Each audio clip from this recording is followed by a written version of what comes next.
Hello dear students, welcome to another lecture of Mechanics of Solids.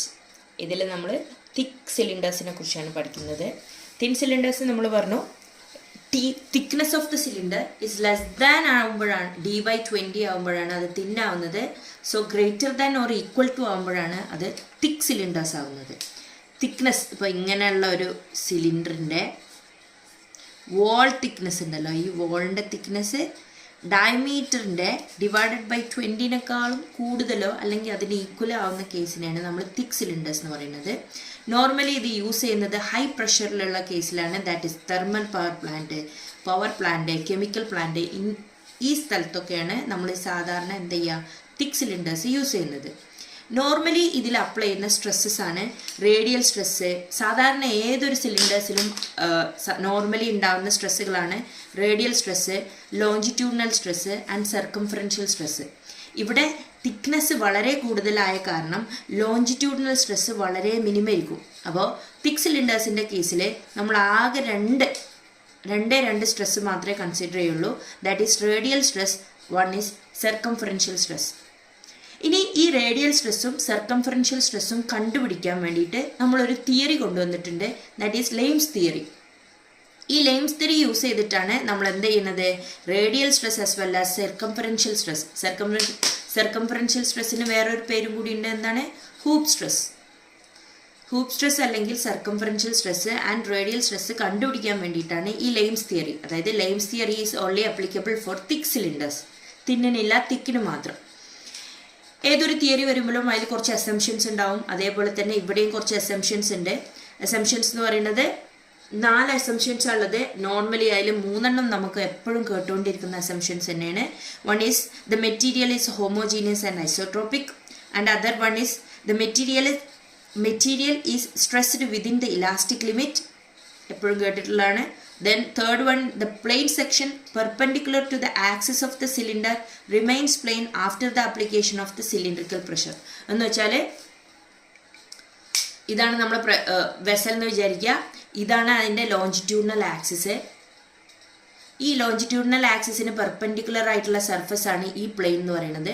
എത്ര pressure കൊടുത്താലും ഈ പ്ലെയിന് എപ്പോഴും സർക്കിളായിട്ട് തന്നെ നിൽക്കും, അതിന് ചേഞ്ച് ഒന്നും വരില്ല എന്നാണ് പറയുന്നത്. അടുത്തത് എന്ന് പറയുന്നത് ഫോർത്ത് അസംഷൻ ആണ്.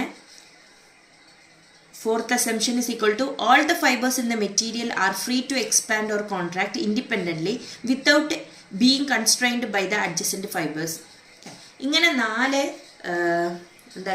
അസംഷൻസിൻ്റെ ബേസിലാണ് നമ്മൾ ലെയിംസ് തിയറി അപ്ലൈ ചെയ്യുന്നത്. ലെയിംസ് തിയറിൻ്റെ ഒരു ചെറിയ കുഞ്ഞ് പ്രൂഫ് ഉണ്ട്. പ്രൂഫൊന്നും നമുക്ക് ആവശ്യമില്ല. നമുക്ക് ഏകദേശം അഥവാ ഇനി തിക്ക് സിലിണ്ടേഴ്സിൻ്റെ പ്രൂഫോ ലെയിംസ് ഇക്വേഷനൊക്കെ ചോദിച്ചാൽ നമ്മളെ ടീച്ചേഴ്സിൻ്റെ കണ്ണുപൊടിയുള്ള അല്ലെങ്കിൽ എക്സാമിന് കുറച്ച് മാർക്ക് വാങ്ങിക്കാനുള്ള കുറച്ച് ഇക്വേഷനും അതിൻ്റെ കുറച്ചൊരു ഗ്രാഫാണ് നമ്മളിനി എക്സ്പ്ലെയിൻ ചെയ്യാൻ പോകുന്നത്. ഫുൾ ഡീറ്റെയിൽസ് നമുക്ക് ഈ ഒരു സബ്ജക്റ്റിൽ ആവശ്യമില്ല, ഇൻ കേസ് ചോദിക്കുകയാണെങ്കിൽ. ഓക്കെ, അതിൻ്റെ ഒരു പ്രോബ്ലം കൂടി ചെയ്യാം, അപ്പം നമുക്ക് കറക്റ്റായിട്ട് മനസ്സിലാവും. ലെയിംസ് ഇക്വേഷന് നമ്മൾ തിക്ക് സിലിണ്ടേഴ്സാണ് കൺസിഡർ ചെയ്യുന്നത്. തിക്ക് സിലിണ്ടറാണ് ഞാൻ ഇവിടെ വരച്ചിട്ടുള്ളത്. നിങ്ങൾ കറക്റ്റ് കോമ്പസ് ഒക്കെ വെച്ച് നല്ല റൗണ്ട് വരയ്ക്കുക. ഇതാണ് ഔട്ടർ, ഇതാണ് ഇന്നർ, ഇതാണ് അതിൻ്റെ തിക്നെസ്. ഈ 2 ബ്രൗൺ ലൈനിൻ്റെ ഇടയിലുള്ളതാണ് ഇതിൻ്റെ ഈ ടോട്ടൽ തിക്നെസ് എന്ന് പറയുന്നത്, തിക്നെസ് ഓഫ് ദി സിലിണ്ടർ. ഇങ്ങനെയുള്ള ഈ സിലിണ്ടറിൻ്റെ ക്രോസ് സെക്ഷനിൽ കുറച്ച് ഡീറ്റെയിൽസ് ഉണ്ട്. ഫസ്റ്റ് എന്ന് പറയുന്നത് ഇൻറ്റേർണൽ റേഡിയസ്. ഇൻറ്റേർണൽ റേഡിയസ് എന്ന് പറഞ്ഞാൽ എന്താ, ഈ സർക്കിളിൻ്റെ ഉള്ളിലുള്ള ഈ റേഡിയസിനെയാണ് ഇൻറ്റേർണൽ റേഡിയസ് R1 കൊണ്ട് റെപ്രസെൻ്റ് ചെയ്യുന്നത്.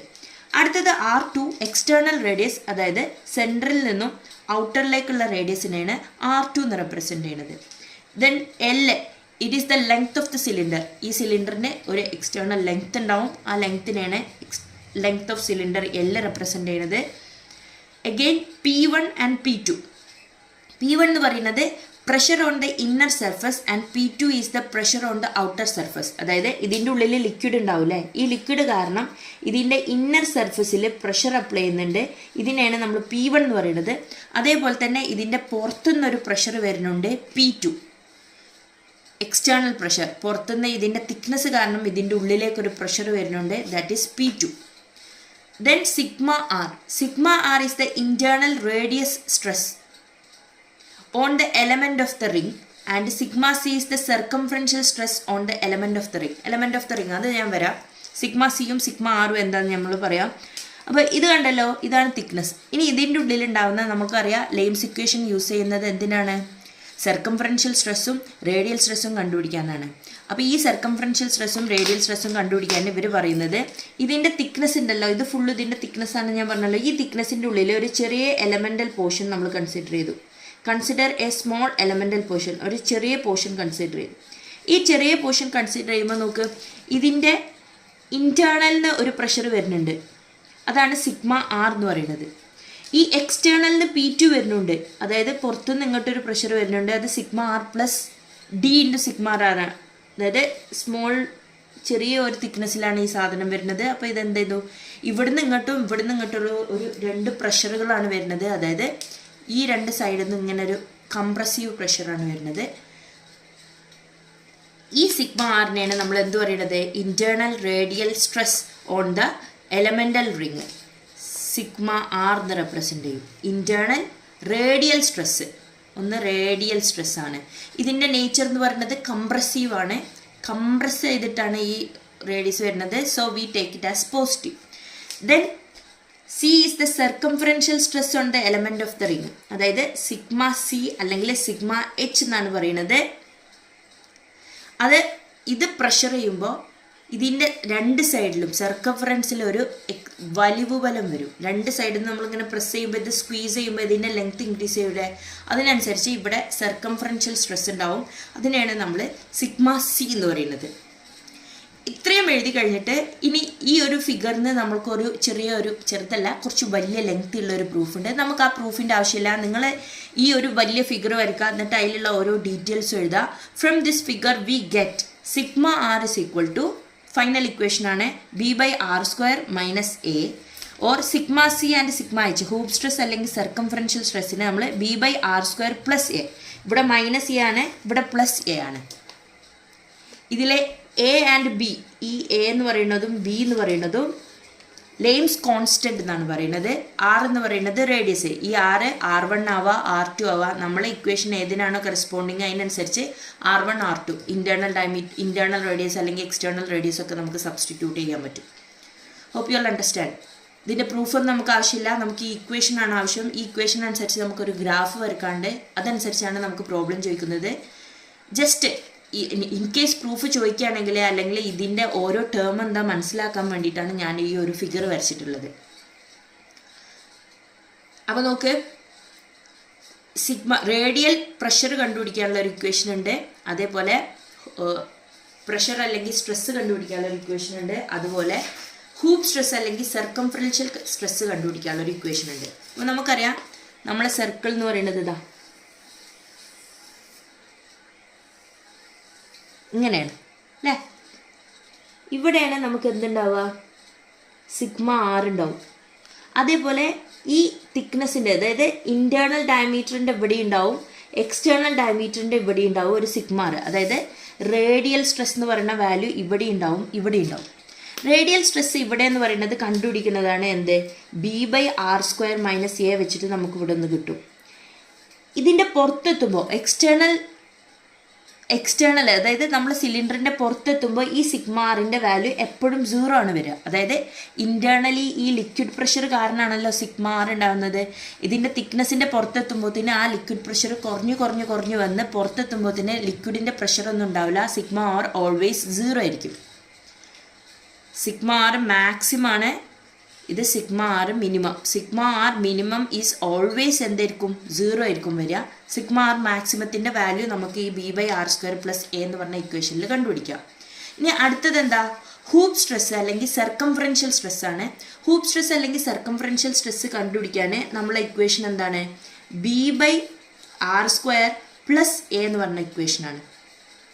അത് അതായത് ഇൻറ്റേർണൽ ഡയമീറ്റർ ഉണ്ടല്ലോ, നമ്മളെ സിലിണ്ടറിൻ്റെ ഉള്ളിലുള്ള ഡയമീറ്ററാണ്. ഇവിടെ ഉള്ളത് കണ്ടുപിടിക്കാനാണ് ഇത്. അതായത് ആറിൻ്റെ വാല്യൂ R1 സബ്സ്റ്റിറ്റ്യൂട്ട് ചെയ്യുമ്പോൾ, റേഡിയസിൻ്റെ വാല്യൂ R1 സബ്സ്റ്റിറ്റ്യൂട്ട് ചെയ്യുമ്പോൾ ഒരു വാല്യൂ കിട്ടും.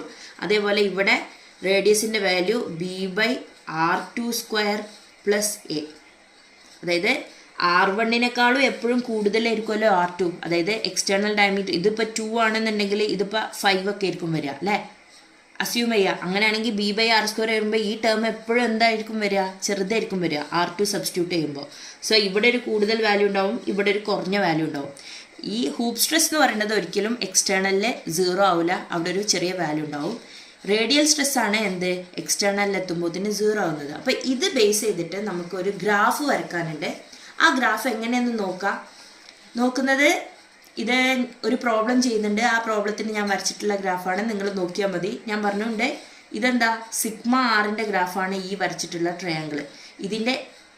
ഇത് ഒരു വലിയ ബിഗ്ഗർ സർക്കിളാണ്. സർക്കിളിൻ്റെ പകുതി മാത്രം വരച്ചിട്ടുള്ളൂ. സർക്കിളിൻ്റെ ഇന്നറിൽ 8 ആണെങ്കിൽ ഔട്ടർ എത്തിയപ്പോൾ തന്നെ 0 ആയി. ഇത് വരച്ചിട്ടുള്ളത് ഹൂപ്പ് സ്ട്രെസ്സിനാണ്. ഹൂപ്പ് സ്ട്രെസ്സിന് ഇവിടെ 20.8 ഉണ്ട്, അത് ഔട്ടർ എത്തുമ്പോഴത്തേന് 12.8 ആയി. ഗ്രാഫിക്കൽ റെപ്രസെൻറ്റേഷൻ വരക്കാൻ നമുക്ക് പ്രോബ്ലത്തിൽ ചോദിക്കാറുണ്ട്. അപ്പോൾ അതിന് വേണ്ടിയിട്ടാണ്.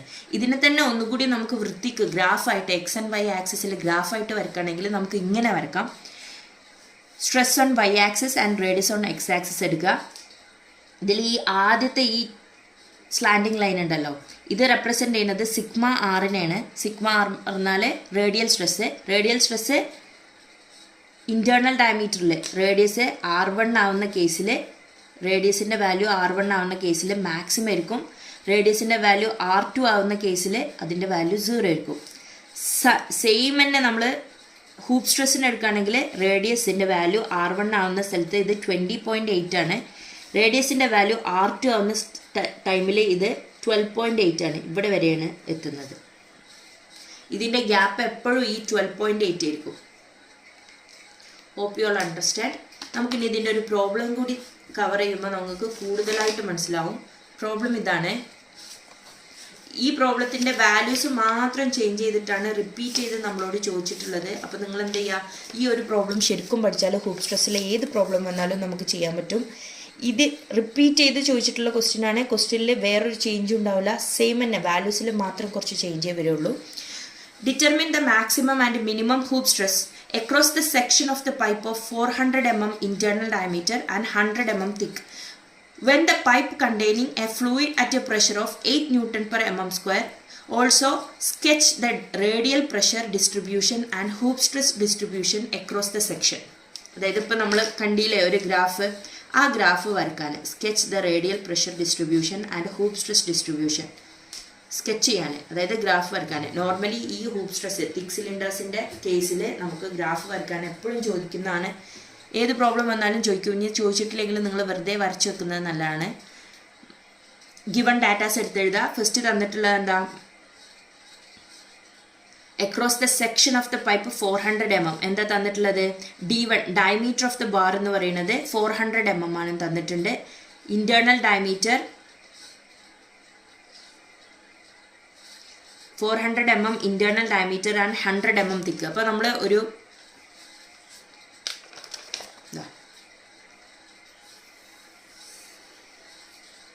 ഇങ്ങനെയുള്ളൊരു പൈപ്പാണ്. ഈ പൈപ്പിൻ്റെ ഇൻറ്റേർണൽ ഡയമീറ്റർ D1 ആണ് തന്നിട്ടുള്ളത്. എത്ര, 400. ഈ സൈഡിലൊരു തിക്നെസ് ഉണ്ട്, ഈ തിക്നെസ്സിൻ്റെ വാല്യൂ ആണ് 100 mm തന്നിട്ടുള്ളത്. നമുക്ക് ഇക്വേഷൻ എന്ന് പറയുന്നത് എന്താ, B/R² + A അല്ലെങ്കിൽ B/R² - A ആണ്. അതായത് നമുക്ക് വേണ്ടത് റേഡിയസിൻ്റെ വാല്യൂ ആണ്. ഇവിടെ തന്നിട്ടുള്ളത് ഡയമീറ്റർ ആണ്. അപ്പോൾ ഡയമീറ്ററിൽ നിന്ന് നമുക്ക് എന്ത് കണ്ടുപിടിക്കണം, റേഡിയസ് കണ്ടുപിടിക്കണം. അപ്പോൾ D1 ഇവിടെ 400 ആണെങ്കിൽ റേഡിയസ് R1 എന്ത് വരും, നമുക്ക് 200 വരും. D2 ഇവിടെ ഡയറക്റ്റ്ലി ഗിവൺ അല്ല, ബട്ട് തിക്നെസ് തന്നിട്ടുണ്ട്. അങ്ങനെയാണെങ്കിൽ ഡയമീറ്റർ ഓഫ് 2 എങ്ങനെ കണ്ടുപിടിക്കും, 400 + ഇവിടെ ഒരു 100 ഉണ്ട്, ഇവിടെ ഒരു 100 ഉണ്ട്, 200 ആഡ് ചെയ്യുമ്പോൾ 600 വരും. അപ്പോൾ R2 = നമുക്ക് എന്ത് വരും, 300 കിട്ടും. അതാണ് ഫസ്റ്റ് 2 സ്റ്റെപ്പ്. D1 R1 200 എന്നും കിട്ടി, R2 300 കിട്ടി. ഇനി അടുത്തത് തന്നിട്ടുള്ളത് 8 Nm/mm² ആണ്, അതായത് ഫ്ലൂയിഡ് പ്രഷർ. ഈ ഫ്ലൂയിഡ് പ്രഷർ എന്ന് പറയുന്നതും ഇൻറ്റേർണൽ റേഡിയൽ പ്രഷർ അല്ലെങ്കിൽ റേഡിയൽ സ്ട്രെസ് σR എന്ന് പറയുന്നതൊക്കെ സെയിം ആണ്. ഫ്ലൂയിഡിൻ്റെ പ്രഷർ കൊണ്ടാണല്ലോ റേഡിയൽ സ്ട്രെസ് ഉണ്ടാകുന്നത്.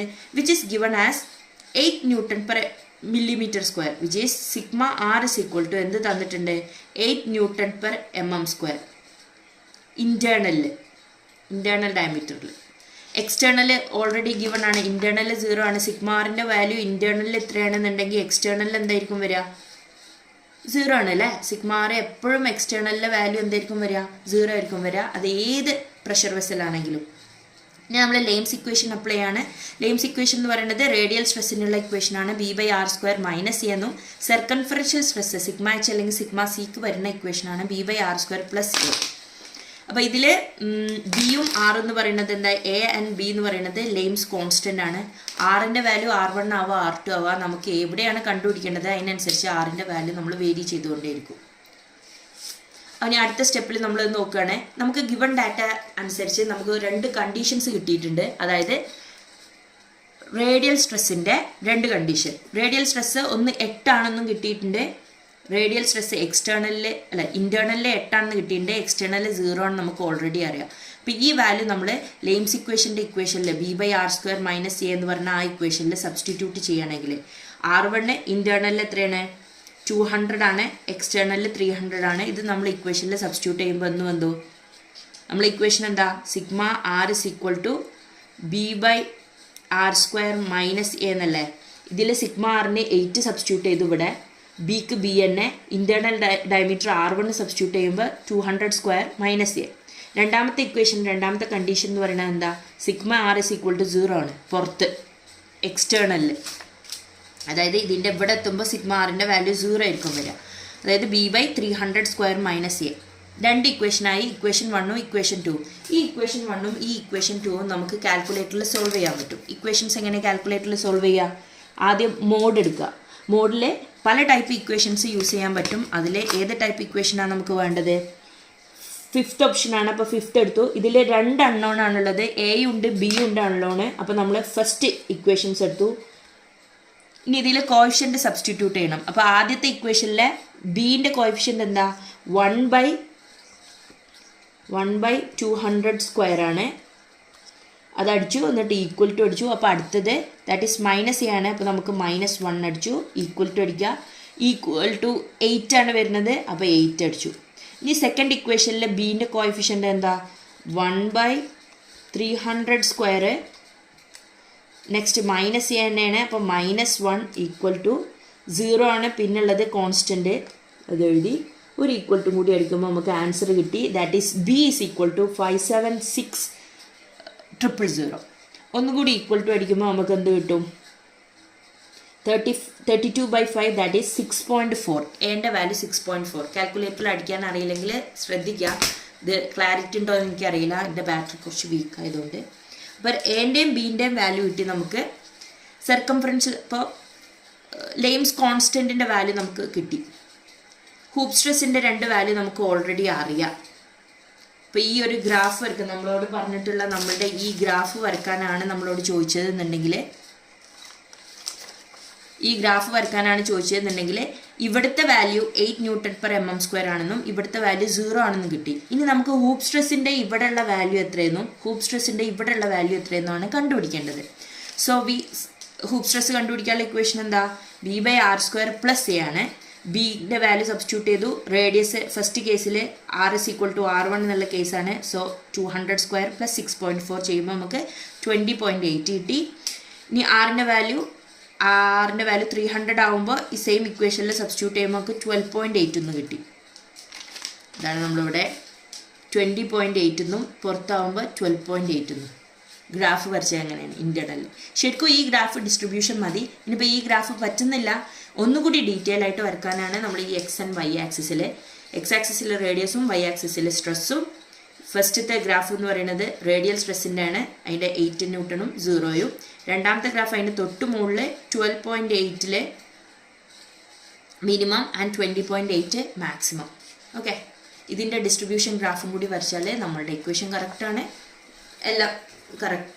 ഈ സെയിം ഇക്വേഷൻ തന്നെ റിപ്പീറ്റ് ചെയ്ത് ചോദിക്കുന്നത്. Hope you all understand. ഇനിയിപ്പോൾ ഈ സിഗ്മ എച്ച് മിനിമം കണ്ടുപിടിക്കാനേ, അതായത് ഈ 12.8 കണ്ടുപിടിക്കാൻ ഈ ഇക്വേഷനിൽ തന്നെ സബ്സ്റ്റിറ്റ്യൂട്ട് ചെയ്യണമെന്നില്ല. കാരണം എന്താ? ഈ മാക്സിമം വാല്യൂ ഉണ്ടല്ലോ 20.8, ഈ മാക്സിമം വാല്യൂന്ന് നമ്മൾ 8 മൈനസ് ചെയ്താൽ മതി. അതായത് സിഗ്മ എച്ച് മാക്സിമം വാല്യൂന്ന് നമ്മളെ sigma R maximum value that is 8 minus ചെയ്താൽ മതി. എല്ലാ കേസിലും അങ്ങനെ തന്നെ വരിക. ഇനിയിപ്പോൾ അത് പഠിച്ചിട്ടില്ലെങ്കിലും കുഴപ്പമില്ല, ഡയറക്റ്റ് ഇക്വേഷനിൽ സബ്സ്റ്റിറ്റ്യൂട്ട് ചെയ്താൽ മതി. ഗ്രാഫ് വരക്കണം നിർബന്ധമാണ്. Hope you all understand. Thank U.